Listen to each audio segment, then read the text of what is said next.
Oi, pessoal. Bom, aqui é a professora Fernanda Malinowski. Estamos aqui para mais um módulo da disciplina de Educação Especial. Hoje, nós vamos falar sobre Educação Especial e Direitos Humanos e marcos legais. Lá no módulo 1, na introdução à Educação Especial, nós vimos uma linha do tempo, né, e falamos um pouco sobre algumas legislações, mas bem breve. Aqui eu vou trazer essas legislações e falar a importância delas para a educação especial nesse processo de integração e aí ao caminhar para a inclusão. Bom, as leis brasileiras da década de 60 até a década de 90, se vocês forem lembrar lá no módulo 1, eu comentei anualmente dessas da década de 60, 70, mais ou menos o que aconteceu. Relembrando, nós tínhamos um processo de segregação. Os alunos com deficiência, eles estavam segregados ou em classes especiais ou em escolas especializadas, e as legislações falavam da matrícula preferencialmente em escolas comuns, mas não obrigatoriamente. Então, algumas famílias optavam por escolas especializadas, por um atendimento melhor, ou ficar em casa. Depois disso, nós tivemos um movimento para integração desses alunos nas salas de aula, mas isso só aconteceu assim, um pouco depois da promulgação da Declaração dos Direitos Humanos, que foi uma declaração internacional. Então, com essa declaração e você com o pensamento da questão de igualdade de direitos, então, por que não esses grupos vulneráveis que a Unesco coloca, né? Um desses grupos vulneráveis é a pessoa com deficiência. No nosso caso aqui, a gente diz que o público-alvo da educação especial são pessoas com deficiência, transtornos globais de desenvolvimento e altas habilidades de superdotação. Essas pessoas têm direito à educação. E aí vem a Lei de Diretrizes e Bases, que a gente chama de LDB. Essa lei, ela foi colocada, a primeira publicação dela foi em 1961, e depois uma nova publicação em 1971. Essa legislação, ela recomendava o enquadramento dos alunos com deficiência em classes regulares, em uma perspectiva de integração. Recomendava e amparava essas famílias a matrícula nas escolas. A escola não podia recusar a matrícula desses alunos, mas ainda não era uma obrigatoriedade, assim, era preferencialmente. Então, esse preferencialmente dava margem a uma exclusão se a escola assim quisesse. A escola que não tinha um preparo para receber esses alunos, fazia a matrícula, o aluno não se encaixava, e aí essa palavra se encaixar é proposital, né? Ela não se moldava aquele ambiente escolar, ou como estava sendo a questão, o que estava sendo dado em sala de aula, conteúdo e tudo mais, ela não estava conseguindo acompanhar como os demais alunos, ela era excluída. E aí, dentro dessa década, né, entre 60 e 90, em 88, foram publicados documentos que prevêem o atendimento educacional especializado às pessoas com deficiência na rede regular de ensino. E isso acaba falando da Constituição Federal, que eu já tinha comentado com vocês, foi um marco bem importante, apesar de não obrigar ainda a matrícula, mas nesse artigo 208, e também aproveitando aqui, vou falar um pouco do ECA, que é o Estatuto da Criança e do Adolescente, o artigo 54, eles falam sobre a parte educacional. São seções dessas duas legislações que falam da parte educacional e falam que as instituições públicas têm que garantir não só a essa educação, que vai perpassando todas as modalidades de ensino, mas ela fala também de um atendimento educacional especializado para atender esse aluno com deficiência. Então, não é só receber a matrícula desse aluno, teria que ter um atendimento também. E aí, nesse processo de integração, esse processo do atendimento educacional especializado não é como a gente tem hoje, que acontece no contraturno e tudo mais, que mais para frente eu vou comentar com vocês, mas era, às vezes, uma classe especializada. Às vezes era um motivo que a escola via para abrir uma sala, uma classe especializada para atender esses alunos. O aluno não acompanha a classe comum, então vamos para essa sala especializada que tinham outros alunos com deficiência e ficavam segregados. Na verdade, essa também era uma perspectiva de integração, achavam, né, que era. Mas continuava, parecia que retrocedia, né? Era uma questão da segregação, porque eles iam para essas classes especiais. Bom, isso era totalmente contra a lei, mas era como fazia caso o aluno não acompanhasse ou o aluno se retirava da escola, era convidado, né, a se retirar. E aí, nesse meio do caminho, na década de 90, né, início da década de 90, a gente tem a Declaração Mundial sobre a Educação para Todos.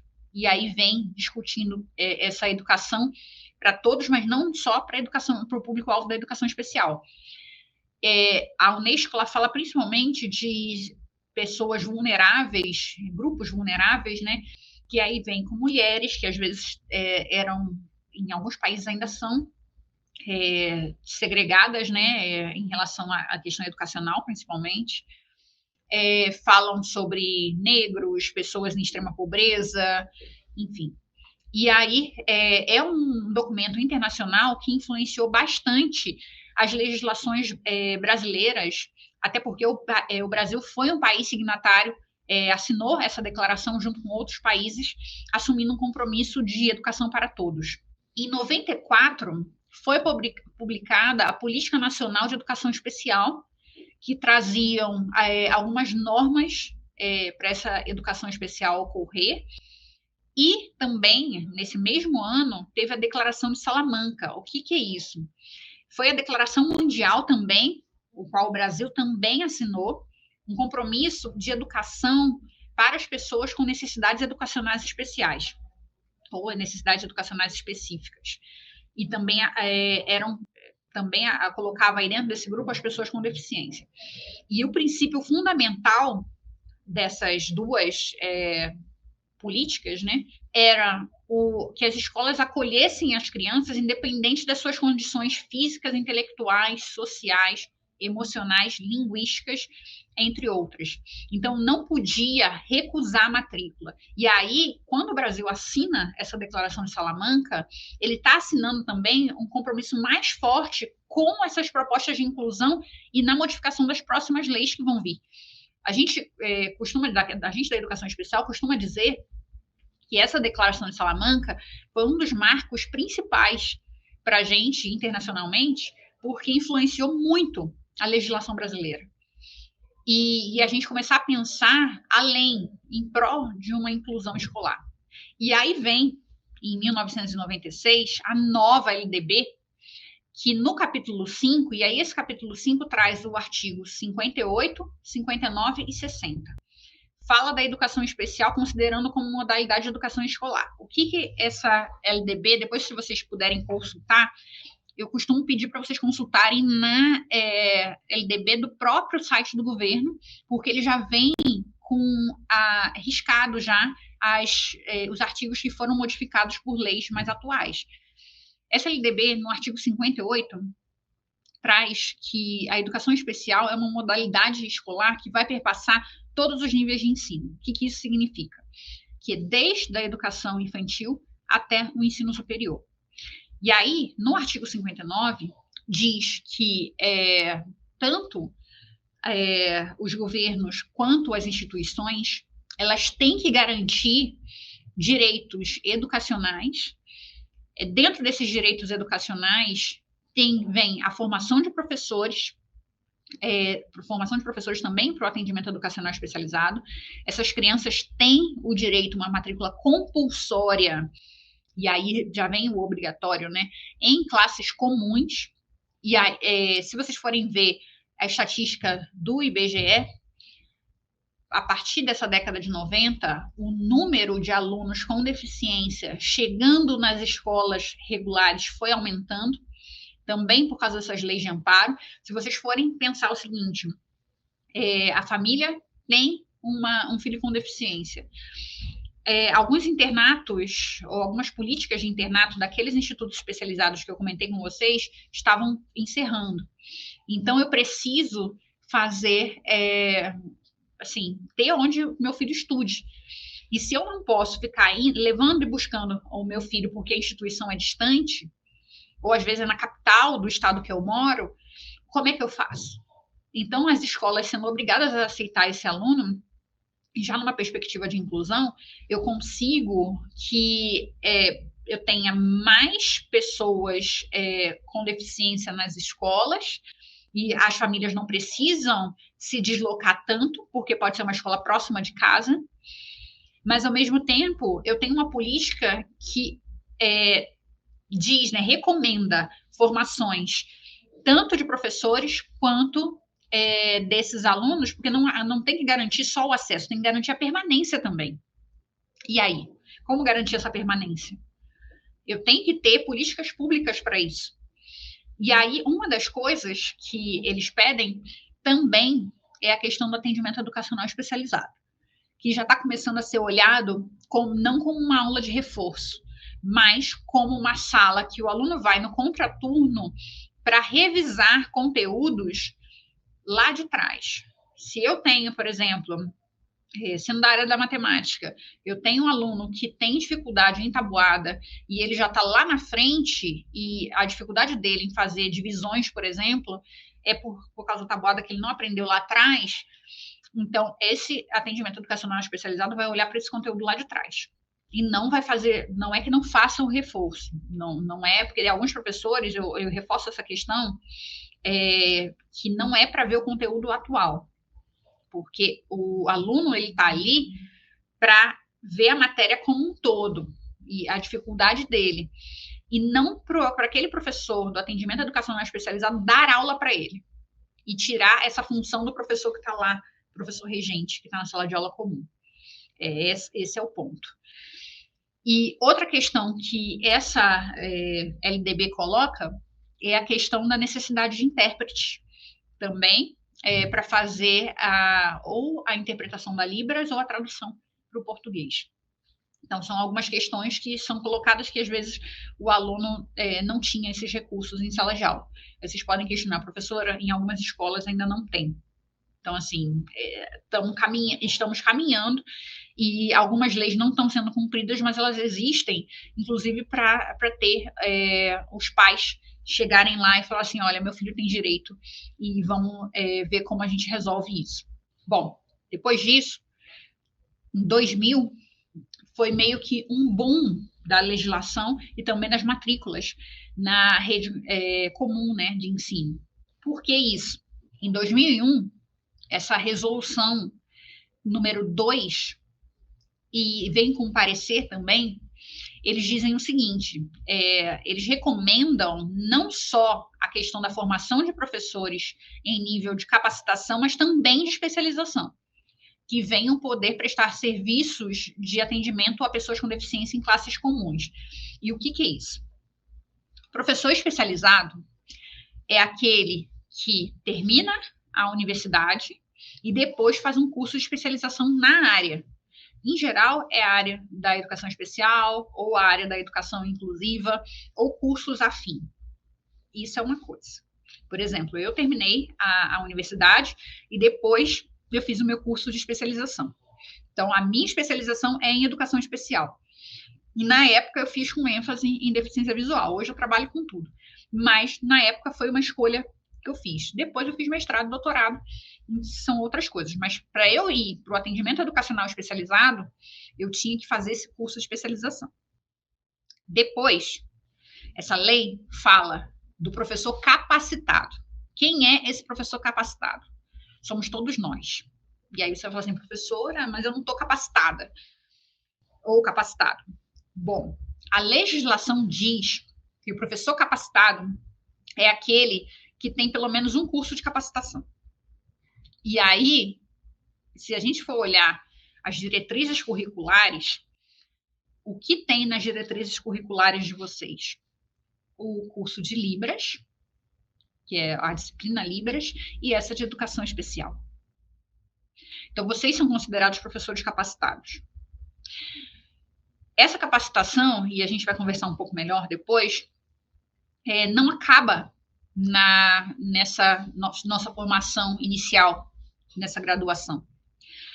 Há cursos de formação continuada para eu estudar um pouco melhor depois.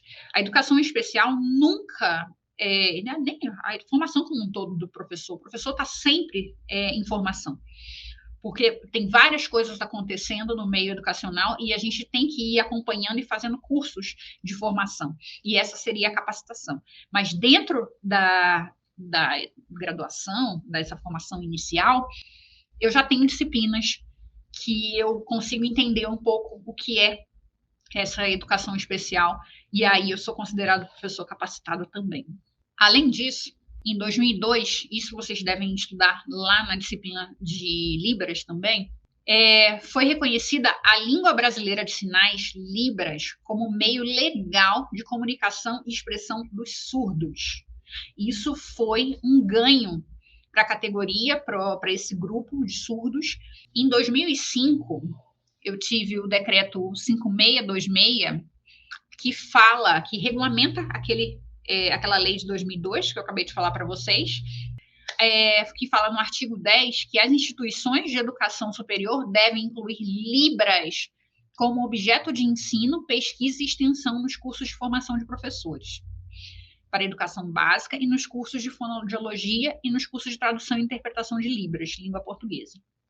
Bom, essa questão da Libras, e aí por isso a obrigatoriedade dessa disciplina que vocês estão tendo, é para a gente não vai dar aula para surdos, mas a gente vai receber surdos na nossa sala de aula. Saberemos nos comunicar plenamente com eles? Não. Mas é para eu não excluir. Eu vou receber esse meu aluno surdo, ele vai estar com o intérprete dele, e eu não vou deixar ele no cantinho falando, olha, o intérprete vai dar aula para ele, eu estou aqui tranquila. Não é isso. Eu vou aprender nesse curso, nessa disciplina Libras, a falar oi, tudo bem? E aí, essas expressões, a mesma expressão que eu chego em sala de aula e falo bom dia para os meus alunos, boa tarde, eu vou falar bom dia, boa noite, eu vou fazer as expressões para esse surdo, para ele se sentir acolhido. Então, vou perguntar se tem dúvida. Então, são pequenos sinais que eu vou aprender e vou fazer para esse meu aluno surdo para dizer, olha, estou te incluindo. E também conversar e incluir esse intérprete, que não vai dar aula no seu lugar. Ele está ali para fazer apenas a interpretação do que você está falando, e se o surdo quiser se expressar, ele vai fazer a tradução para o português para você entender. Certo? Ele está ali como um profissional para te auxiliar, e não para dar aula para esse aluno. Eu vou voltar um pouquinho aqui, nessa portaria 2003, ela dispõe de condições básicas de acesso ao ensino superior, de mobilidade e de utilização de equipamentos e instalações das instituições de ensino. O que é isso? Nessa portaria, fala um pouco sobre algumas barreiras arquitetônicas e educacionais que devem ser eliminadas. Aos poucos, nós estamos avançando nisso. Em alguns lugares, essas barreiras arquitetônicas não existem mais, já colocaram rampas, elevadores e tudo mais, mas isso é o bastante para a gente incluir? Não. Eu tenho que eliminar barreiras educacionais também. E o que são essas barreiras educacionais? Esse acolhimento que eu acabei de falar para vocês, não só do surdo, mas de qualquer outra pessoa. A questão de acessibilidade também de materiais, não só de livros, mas de materiais que o professor está usando. Não adianta eu transformar, por exemplo, esses slides aqui num PDF, num arquivo em PDF, como imagem, e entregar para uma pessoa cega. Ele não vai conseguir acompanhar. Então, assim, são coisas que a gente tem que parar para pensar. E tem que ter uma equipe também, porque o professor não está sozinho, não deve estar sozinho. Tem que ter uma equipe para auxiliar esse professor quando ele tiver dúvidas, porque porque ele não precisa saber tudo, não tem como saber tudo, são muitas particularidades. Cada deficiência tem a sua particularidade, então não tem como saber tudo. Então, precisa de uma equipe para sentar e conversar, e não só no ensino superior, mas também em outras instituições. Em 2008, isso foi um outro marco, nós tivemos a publicação de uma nova Política Nacional de Educação Especial. Vocês lembram que a primeira foi em 94, né? Olha quanto tempo passou para a segunda. E essa é a vigente. Política Nacional da Educação Especial na perspectiva da educação inclusiva. E nessa política, a expressão aluno com necessidade educacional especial cai em desuso. É uma das coisas que aconteceu. O que significa aluno com necessidade educacional especial? Não significa que é pessoa com deficiência. Porque, por exemplo, eu posso ter uma dificuldade em interpretação, leitura, escrita, em matemática, e isso é uma necessidade educacional minha. Não quer dizer que eu tenho uma deficiência. Ou pode ser que eu seja disléxica, ou tenha descalculia. Isso é uma necessidade educacional especial. Pode ser também uma pessoa com deficiência. Então, é mais amplo. Caiu em desuso também a palavra portador. Pelo amor de Deus. Eu sei que na televisão, de vez em quando, falam a palavra portador. Não se usa mais a palavra a pessoa portadora de deficiência. Você imagina portar alguma coisa? Se eu estou falando aqui de seres singulares, eu vou colocar um portador aí no meio? Não. São pessoas com deficiência.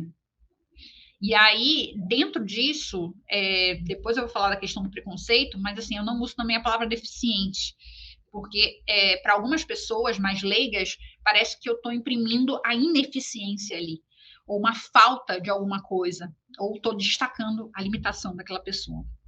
Mas, enfim. Agora, nessa legislação, a gente passa a se referir, eu já tinha falado lá na LDB também, em alunos com deficiência, ou pessoas, ou alunos com transtornos globais de desenvolvimento, com altas habilidades ou superdotação. Essa política aqui, tentaram, já estavam elaborando desde 2018, porque iam completar 10 anos e queriam publicar uma nova política dessas. Várias pessoas de várias universidades se reuniram para fazer uma nova política e acrescentar algumas coisas e atualizar ela, né, para o que a educação especial vem evoluindo, mas não conseguiram, na época, publicar em 2018, passou um tempo, e em 2021, publicaram uma política nacional, porque saiu de 21 para 22. Saiu uma política nacional. Só que essa política nacional acabou sendo um retrocesso, porque em alguma parte dela foi muito bom para os surdos, porque falava da educação bilíngue, mas em alguma parte dela falava de novo das classes especiais, que eu tinha comentado com vocês que era uma segregação. E aí falavam da possibilidade de colocar alunos com deficiência, indígenas, dentro de uma classe especial. Então, essa já caiu também. Assim que saiu, teve uma manifestação, e aí já caiu também essa legislação, e espero que saia uma próxima para a gente atualizar, como eu comentei que a LDB foi atualizada. 2009, a gente já está caminhando para o final, e aí em 2009 vem as diretrizes operacionais para o atendimento educacional especializado. Eu já tinha comentado com vocês que falavam do atendimento educacional, o AEE, né, que a gente chama, mas não tinha uma regulamentação disso.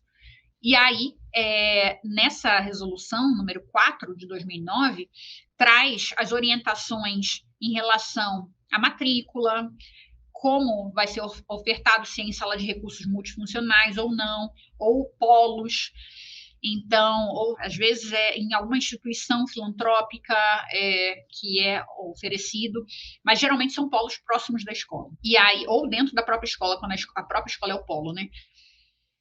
E aí, nesse atendimento educacional especializado, que eu já comentei que não é uma aula de reforço, o aluno, ele tem a matrícula dele na escola. Na verdade, o aluno tem 2 matrículas.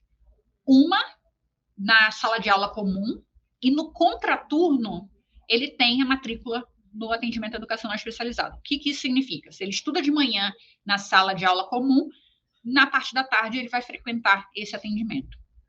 E aí, nesse atendimento, ele dá uma olhada naquela matéria que o professor deu e as dificuldades dele lá de trás para ajudar ele naquela matéria. Então, é isso que acontece e é geralmente um professor especializado que atende esse aluno, que é diferente, porque tem alunos que têm professor de apoio dentro da sala de aula, né? Tem direito a ter professor de apoio, mas não é esse professor que atende. É um outro professor especializado, que é interessante o professor regente conversar com ele para entender um pouco mais sobre essa deficiência, o plano de ensino desse aluno, e entre outras coisas. 2010. Em 2010, a gente tem as diretrizes curriculares nacionais que falam sobre a questão do currículo em cursos universitários de graduação, enfim, de algumas obrigatoriedades, inclusive diretrizes para educação, que envolve a formação de professores, envolve a educação básica também, e aí o que é necessário ter dentro dessas diretrizes da educação básica, e no artigo 29 fala da educação especial. 2013 teve a modificação da LDB, e nessa modificação da LDB, vocês podem consultar lá no site do governo, quando vocês colocam Lei de Diretrizes e Bases, já vem aquela de 96 com alguns parágrafos riscados. Uma das coisas que foi riscada no artigo 58, 59 e 60, que são os artigos que tratam da educação especial, é principalmente a questão do portador, que eu falei, que antes chamava de portador e agora é público-alvo da educação especial. E aí cita quem é o público-alvo da educação especial. Não fez tantas modificações na área da educação especial, foram pequenas, mas aí traz essa questão da nomenclatura e também algumas poucas obrigações, aumentando, né, algumas obrigações de algumas instituições. 2010, depois de 2010, nós tivemos Plano Nacional de Educação. Já tinha o Plano Nacional de Educação dos anteriores, mas esse é o que está vigente, por isso que eu dei destaque a ele. E a meta 4 dele fala da inclusão de alunos com deficiência, transtornos globais de desenvolvimento e altas habilidades e superdotação. E reforça a formação inicial de professores voltada para o atendimento desses alunos. Reforça a necessidade de formação enquanto graduação e também pós-graduação. 2015, 2 legislações importantes.